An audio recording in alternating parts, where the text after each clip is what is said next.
ज्यांचे claim pass झाले नसतील किंवा त्यांचे क्लेम रिजेक्ट झाले असतील त्या सर्वांनी इथं कंप्लेंट करायची आहे. आपण आता ट्विटरवरती आलेलो आहे. सर्वांनी ट्विटरवरती अकाउंट ओपन करायचं आहे आणि आजकाल जेवढ्या काही समस्या असतात त्या ट्विटरच्या माध्यमातून सर्वात जास्त जलद गतीने सोडवण्याचा प्रयत्न इथं होत असतो. तर तुम्हाला काय करायचं आहे, ट्विटरवर जायचं आहे आणि इथं CMO देवेंद्र फडणवीस, अजित पवार, एकनाथजी शिंदे या सर्वांना इथं टॅग करायचं आहे आणि त्यानंतर असा एक मजकूर लिहायचा आहे की सर आमची ॲप्रेंटिसशिप प्रमोशन स्कीममध्ये आमचा क्लेम होता तो अप्रूव्ह झालेला नाही आहे किंवा RO ऑफिसवाले त्रास देत आहे आणि तुमचा जो क्लेमचं हे आहे त्याचा एक स्क्रीनशॉट तिथं तुम्ही टाकू शकता, जेणेकरून तुमचा क्लेम नंबर वगैरे तिथं दिसेल आणि तुमचा प्रॉब्लेम त्यांच्यापर्यंत पोहोचेल. तर जास्तीत जास्त विद्यार्थ्यांनी असे ट्विटरच्या माध्यमातून कंप्लेंट रजिस्टर करा, म्हणजे त्यांच्यापर्यंत आपलं जे म्हणणं आहे ते पोहोचेल आणि तुमच्या ज्या अडचणी असतील त्या तिथं ट्विटरवरती मांडू शकता तुम्ही.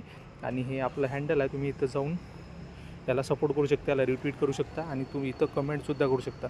तर जेवढ्या जास्तीत जास्त कमेंट येतील, जेवढ्या जास्तीत जास्त कंप्लेंट जातील, तेवढ्या लवकर हा प्रॉब्लेम सॉल्व्ह होईल आणि तुम्ही स्वतःहून पण करू शकता. आणि